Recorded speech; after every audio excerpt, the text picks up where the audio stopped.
What's up, Beyond the Harmony? Today we have something a little bit different. We didn't make this video, but Cecil West assisted in the making of it. As you see on the screen, this is the original video. It's in Portuguese. I used AI to translate their voice into English. It preserved the way their voice actually sounds and just turned it into English. Cecil's part in this was him paying it forward. He helped these guys out the same way all the Mo Thugs and other artists helped Cecil out during his research for Beyond the Harmony. These guys had questions for Cecil. Cecil helped them out the same way we were helped out, so we were paying it forward, keeping the tradition alive, passing the stories down. So this is their final project, translated to English with the use of AI. There will be a link to the original video in their original language below. We hope you enjoy our AI to English translation. Who's picking up the tape? This is definitely one of the most legendary photos in hip-hop because of the number of rappers that were photographed. They even photoshopped a version with the faces of the biggest rappers. I believe many subscribers here have always wanted to know who each of these rappers in the original photo are. So I brought you a full video. Cool? Stay on to the end because it's epic. Leave a like to support, subscribe if you haven't, and hit the bell so you don't miss any notifications. I need to be there on time for you, so pay attention. Hey. A shout out to the dude from Beyond the Harmony who helped me make this video. He deserves all the credit for the information I got to make this video as complete as possible. Alright, if you want, subscribe to his channel or follow his Instagram. So now check this out. Some of those faces are familiar, right bro? Buff Daddy, Big, and the members of Bone Thugs in Harmon, but me. And the rest? Who are they? What's the story of these rappers? In this video, you'll know everything, since we already know who Puff Daddy, Big, and Lil Sis are. SESSÁO, and the Flash, the Lazy, the Busy, the Crazy from the Good Talk. I'll just talk about the people you don't know. For those who don't know, the studio session happened at the end of '96 in California, and it recorded a collaboration between Notorious B.I.G. and Bomb Thugs and Notorious Thugs. He's gonna bang it, he's gonna rob it, bang it up. Gonna bang it up, took it all, man. So to start, I'm going to talk about the group, with all the members of this trio in the photo: Tony Tone, Bug Nike, and Morphine. The group Buck Hustlers is a group from Cleveland, Ohio, the same origin as the Bone Thugs. When Bonnie arrived at Estrelato, they started looking for local talent to sign to their label, Mo Thugs Record, and the first act that waved with a seal was this group. One of the members of the group, Tone Tone, appeared in the intro of Bone's debut album, which was released before they were discovered by Eazy-E, back when the group was still called Bone Enterprises. With the Poet Hustlers, the trio appeared for the first time, featuring in a song from Bone Thugs' biggest album, East 1999 Eternal, which topped the Billboard 200 for 2 weeks and was nominated for a Grammy as Best Record Album. The group participates in the last track of the album, A Shorts to the Double Glock. They also took part in the album The Art of War on the track Motown Family Tree, which brought together several members of the Motown collective. This track was released by Bone Thugs in Harmony, the Motown's family, who released a debut album in '96, The Family Scriptures, which reached second place on the Billboard 200. The trio made a specific song for this album, titled Searching for Peace. I testified against those lies because I'm searching for peace.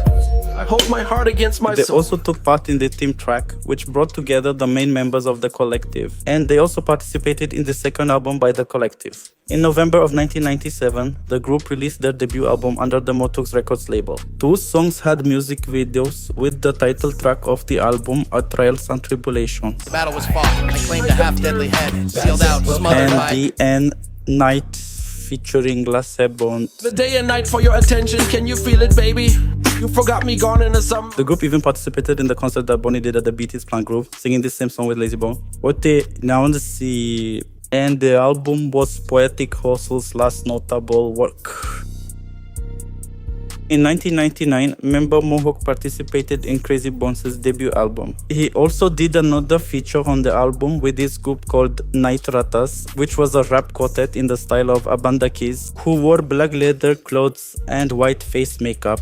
And Crazy Bone himself was a member of this group as well. The group signed with Crazy Bone's independent label, Tagline, and released their debut album in 2005-2006, around that time, and the group also participated in Crazy Pony's second album, and on a bonus track from the album Born for Life. Now let's talk about the group Graveyard Shift, which was also part of the Moltang family. In the photo, two members of the Apocalypse They group. look like Gates and the deceased. Tombstone, who was Crazy Bomb's brother-in-law. This group was also from Cleveland and they participated in the album. 1999's Eterno do Boni, on that same track Poetic Hustlers participated. And they also appeared on the album The Art of War. It's from the Hellrose album by Midwest Mafia. They were of course featured on the first album by Motown, doing a solo song and collaborating on the theme track, and they participated in Motown's second album too. And Tombstone did a feature outside the group. He also took part in the debut album of the female duo from the Motown's collective, Two Trope. And Graveyard Shift also appeared on Crazy Bones' debut solo album from 1999, the classic one. Tugman Tyler from a compilation called Southwest Riders, and it was the Billie Jean of 97, another called Race Riot by Spitfire Records, released in the year 97. 2000, and this group was set to release their debut album in October 97, but at the end of August that same year, Toom was shot in the head at the age of 24. The crime was never solved. After Tombstone's death, the group decided to disband. Once, the third member of the group who does not appear in the photo, Sergio, yes. Besides Graveyard Shift, he was one of the 4 members of the group with Crazy Bone. Nye Riders once said in an interview, revista, há poucos anos atrás, que o Crazy Bone armou o assassinato do Tombstone. As Tombstone said, he was married to Cristiano's sister. Well, they even had a daughter, and he ended up doing something dirty with her and paid with his life. But yes, he ended up taking that back years later, which was in some paranoia, right? For those who don't know, Graveyard Shift used to be a square ceiling, but the rapper label, who was Crazy Bone's cousin, was murdered in a drive-by shooting in 1994. He was just 16 years old. He is mentioned 3 times in the song The Crossroads. Flowers, that the members mention the names of friends, Luis and I, an uncle of theirs who died.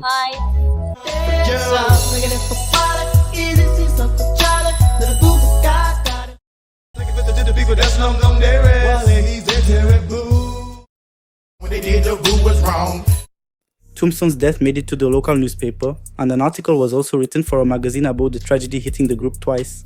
Mop-Up Tars found him, before his moment arrived. Bonnie even dedicated a song to Tombstone from the album The Art of War. Although it did not come out in 1997, it was released online in 2001 on Graveyard Shift's album, titled Still Water. And that's it. The next rappers I'm going to talk about in this classic photo are Menensky and Kim, who were part of Desperidos, a group that was also part of Motad Saber. Menensky was also in the group.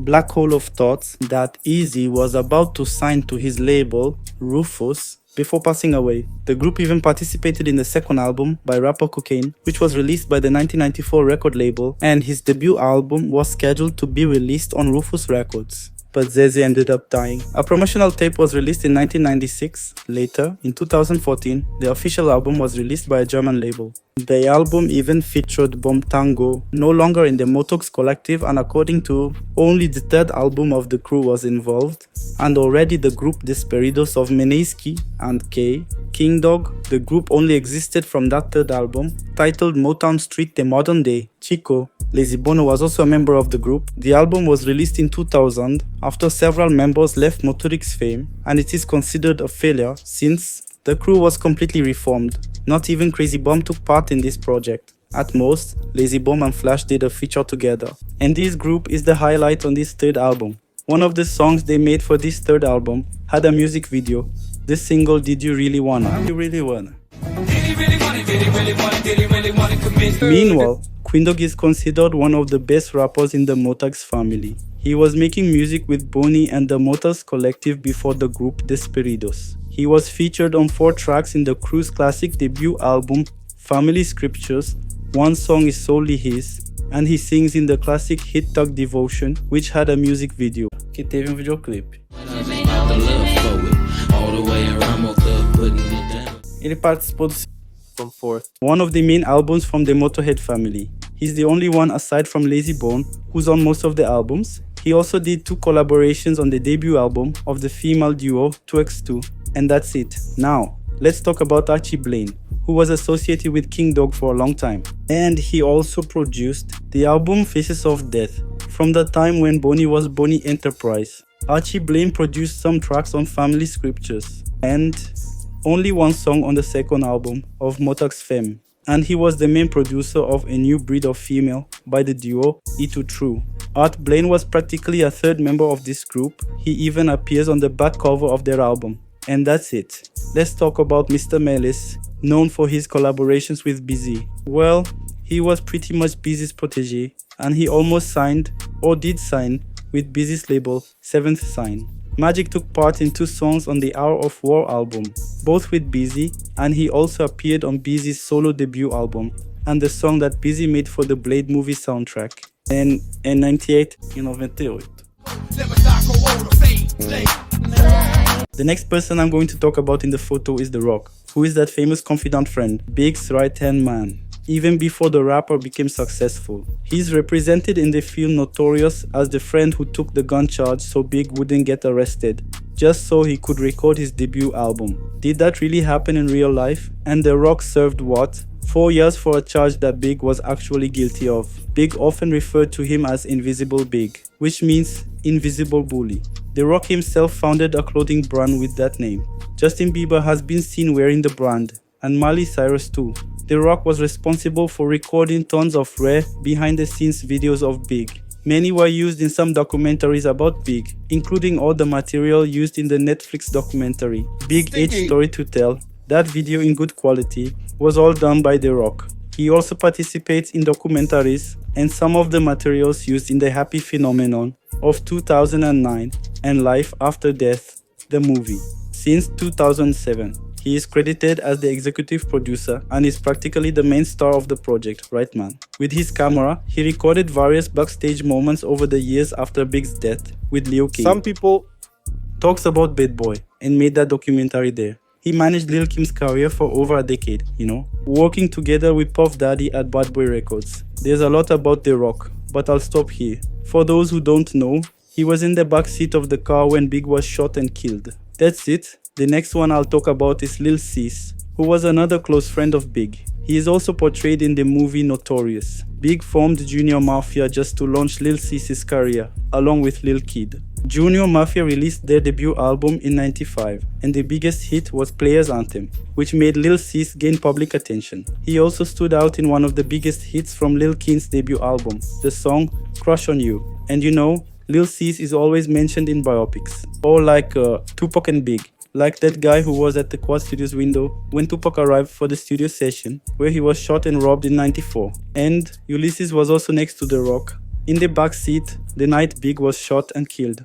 Moving on, the next one I'll talk about is BD Knuckle, who is in this photo with Bonnie's associates, because, he was associated with Ryzin and Ruffles Records. And Knuckle even took part in Flashing Bones' debut album in '96, which was the first album released by Motox Records, and in the second one that came out in the year 2000, he is known for pairing up with his brother DESSA, and both reached stardom when they featured on the Easy album and did Dr. Dre's Real Motherfucking Diss. And it's the knockout definition of original baby gangster. Already in '95, the duo released their debut album, Real Brothers, and they're also known for getting involved in that beef with Natty Dogg and The Dog, a golf course during the filming of a Motel music video.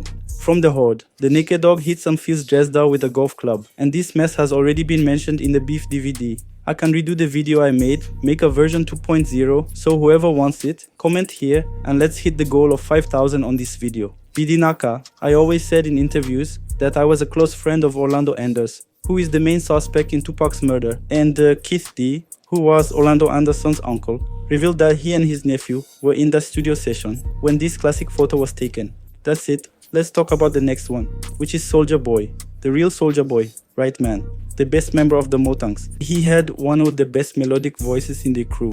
On the Family Scriptures album, he sang on the classic Tug Devotion. I didn't mention, but this song was top in New Zealand, na Nova Zelândia. Wanna be soda, I done told ya, motherfuckers taking over. The Lowdown. Low down, dirty shang, guys acting strange. So, I didn't think, as on the second album, he participated in 2 songs. Just to mention the epic Mari Montes, where he nailed the chorus no refrão e ainda produziu a batida. I said it must be He was part of the Art of War. He also took part in Tug of Mentality and Crazy Bone. But unfortunately, Soulja Boy was one of those rappers who left Motags before the release of the third album. At the end of 2007, after Soulja Boy blew up worldwide with Crunk That, the real Soulja Boy sued the rapper for unauthorized use of the name, and he won a certain amount. The next rapper in this iconic photo that I'm going to talk about is Cat Cole, who was part of Mopi Tox's second album. He also took part in Busy Bone's debut album, in a song he produced with the rapper, and the last time he was credited was producing a track on Busy Bone's fourth album as well. That's it, let's move on to the next one. Steve J produced the instrumental for the song Notorious Thugs, which was recorded during the studio session in this photo.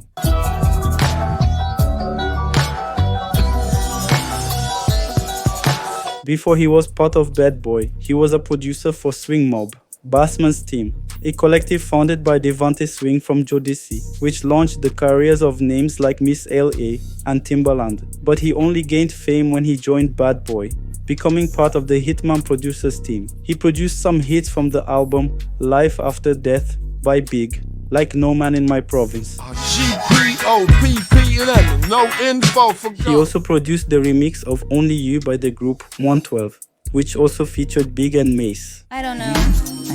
I haven't eaten. See you later. He appears in the last photos Big took at the Vibe party before he was shot and killed. And Stevie G even won a Grammy for his production work on Puff Daddy's album No Way Out. Most notable was the song Puff did with Faith Evans in tribute to Big, I'll Be Missing You, which reached #1 on the Hot 100. Cheers up the athlete, the Lord, every move. He was even nominated for a Grammy for his contribution to Mariah Carey's Butterfly album, and his story is long. Some interesting facts are that he dated rapper Eve, and a sex tape of them in an intimate moment even leaked. You can find it on Google. He even co-wrote the biggest hit of her career. Na carreira dela. And you know, recently, actually a few years ago, he married Faith Evans, who is Big's ex and had a child with the rapper. The other guy there is Steve Lobel, a legendary music manager. He manages the career of Bone Thugs and Harmony. He also developed Nipsey Hussle's career. That's about it for him. I'll talk more about Steve Lobel some other time. In this picture, there's a guy that nobody knows who he is. There's a guy from Beyond the Heart. And there's this other picture here that was taken in this studio session. Down there is a guy named Flock, who really blew everyone's mind. In red, that guy is a friend from Cleveland, from the Bone and Motags crew. So, that guy in the background must be too, right, man? He's a lucky one to show up in that classic photo. But if you know who he is, comment here. Puff Daddy and Big, you already know who they are, so I won't detail their careers. The video's already huge, and the photo was taken by some guy named Big Troy. He's even appeared in photos with Big and Tupac, with Puff Daddy. Must be a bouncer. As for Thugs in Harmony, formed by Busy Bomb, Lazy Bomb, Richie. So, Flash Bomb and Crazy Bomb, I'll make a full video about them if this video hits 5,000 likes. Just to wrap up, Bomb Thugs is the only one that has music with Weezy. I'm a fat sack of raps, hell yeah. I stuff them, I'm gonna lease all my Tupac. I'll probably be punished for all the weapons. Now that to the facts, they'll all just come. And of course, a big one. Those who are dangerous. Not many of them survive with us. So guys, who wants the standard rap rock video of Bomb Thug without harmony? Part 5 of likes. The video is gonna be awesome. I'll talk about the group and also about each one's individual career. Thanks to everyone who enjoyed this fun fact. Comment down below. And we're together, guys. Follow me on Instagram at insinados and follow the channel's Insta. Peace out. I'm out. All right. Well, obviously some of that got lost in translation through the AI, but I think you did a great job nonetheless telling the story of Mo Thugs and Bad Boy. And without the AI, we would have never been able to understand this in English. It's pretty amazing the technology that exists now and the possibilities of bridging cultures together through a more effective method of communication. Big shout out to Brazil and all of the Bone Thugs and Harmony fans worldwide. And on behalf of everybody, Cecil West, Matt Weaver, RC Thugster, Jordan Corey, I am Jonathan Lippy, and you've been watching Beyond the Harmony. We'll catch you next time.